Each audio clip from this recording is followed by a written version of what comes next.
E aí pessoal, aqui quem fala é o Guto e sejam bem-vindos a mais um vídeo. Hoje a gente continua falando dos episódios de Tianguan-Tifu e a gente vai falar sobre o episódio 8. Eles estavam lá no reino de Banwei e procurando aquela erva pra salvar os rapazes, né? Salvar o comerciante, assim como o Lianche do veneno da cobra com cauda de escorpião que eles haviam sido picados. E eles estão procurando até o momento em que eles são encontrados por aquela sacerdotisa, aquela inimiga que eles falaram até agora. Só que antes que ela possa fazer alguma coisa contra todos eles, o Nanfeng ele se manifesta e ele luta contra ela. A gente tem uma cena bem bonita, bem coreografada, por mais que eu acho que o fogo, de uma forma geral, nessa cena ele tá meio feio, mas é uma cena muito bonita de uma curta batalha entre os dois e o Nanfeng vai atrair ela pra longe dali. Eles sabem que precisam aproveitar o tempo que o Nanfeng ganhou, então eles se preparam pra procurar a erva da lua novamente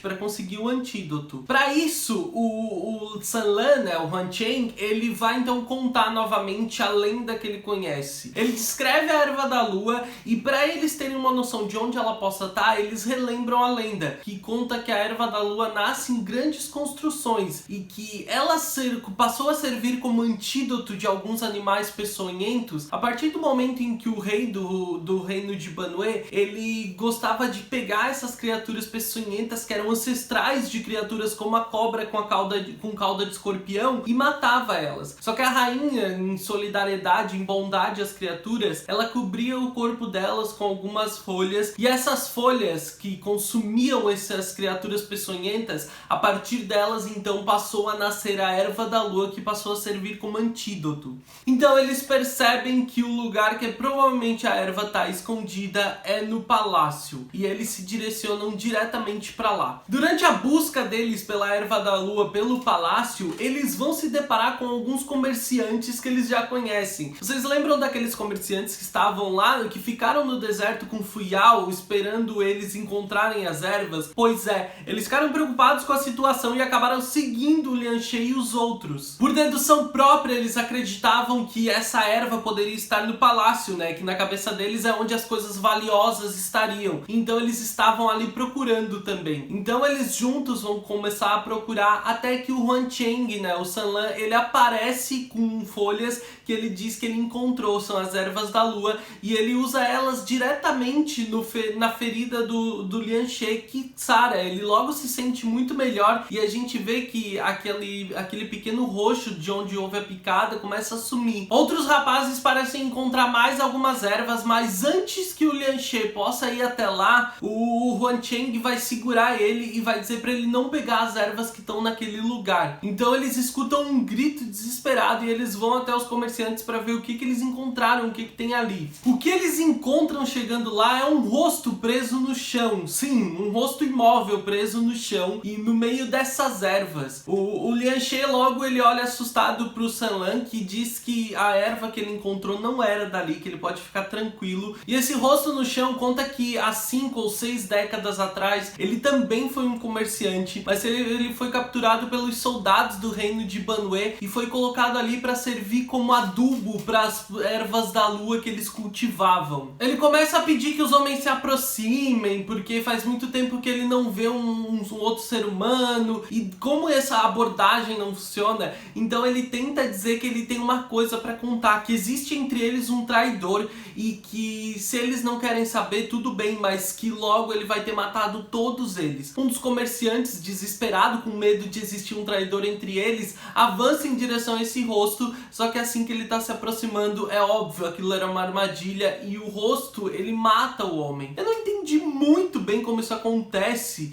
Depois no diálogo faz parecer que foi através da língua dele. Eu não entendi bem como isso aconteceu, mas a questão é que esse homem acaba morto. Quando o Lianche avança sobre o rosto, então, pra se vingar, talvez, ou pra deixar todos seguros, ou pra talvez tentar salvar o homem que não morreu, uma arma gigantesca voa na direção dele e não acerta ele por muito pouco. Uma criatura que mais parece um orc do que um ser humano, gigantesca aparece, e várias outras também não tão grandes começam a encurralar os comerciantes e os meninos, né, e os nossos heróis. O Lianche manda todos ficarem calmos, porque pelo jeito eles só querem levar eles para outro lugar, eles não parecem querer fazer nenhum mal a eles já, e aquela aquele rosto que tava no chão começa desesperadamente a gritar, chamar pelo general. Aparentemente esse homem maior, ele chama pelo general pedindo pra tirar ele dali, já que ele ajudou a capturar esses humanos. Ao invés de fazer isso, o general vai pegar a arma gigantesca dele, que é uma espécie de massa, e vai jogar e bater no chão onde o rosto tá. E quando ele destrói todo aquele pedaço no chão, a gente vai ver que aquele rosto era apenas um esqueleto. Existe só o esqueleto, todo o corpo dele foi consumido.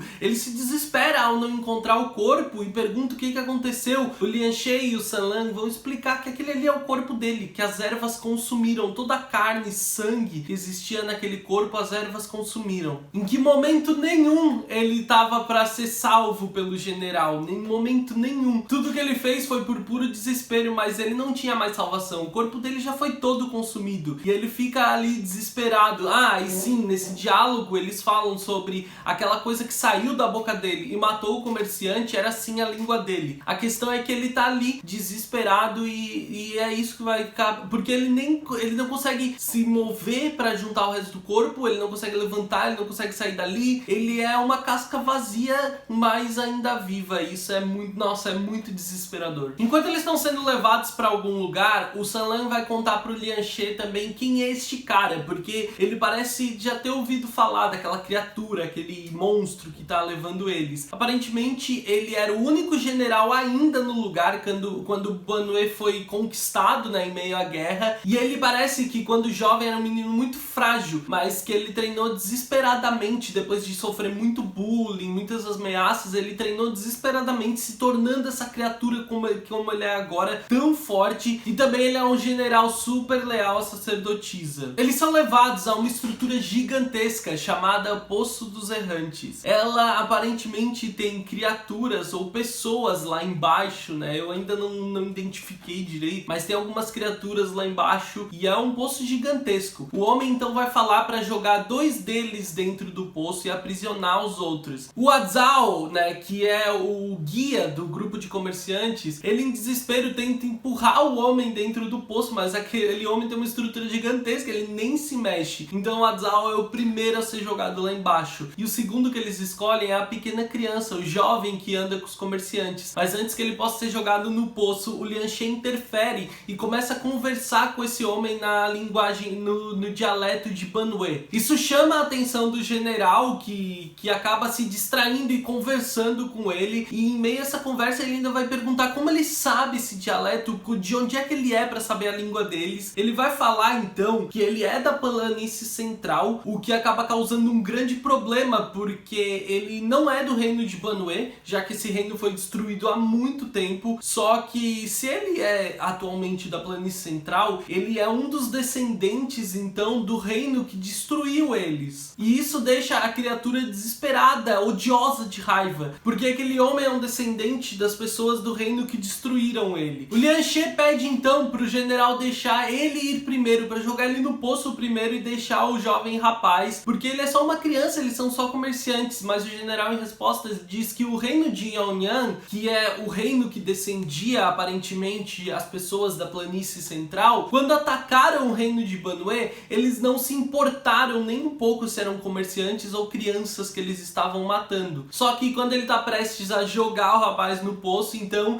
eles vão perceber a presença do San Lang na ponte, que mesmo sobre o protesto e desespero do Lian She, ele se joga lá embaixo e ele diz pro Lian She que ele só vai sair durante um tempo, que ele já volta. E ele cai com o rosto sereno nesse poço, enquanto o Lian She desesperadamente olha para baixo, vê ele caindo, tenta usar a seda para segurar ele, mas a seda volta sem ninguém. Eu tô chateado de pensar que a gente só tem 11 episódios de Tianguan Fu, porque, nossa, tá chegando num momento excepcional. A gente vai ver coisas muito legais no próximo episódio e é muito triste saber que tá chegando ao fim. É uma pena mesmo. Mas se preparem, porque o próximo episódio ele vai ser do caralho. Não que os outros não tenham sido, mas vai ser... Nossa, vocês vão ficar loucos vendo o próximo episódio.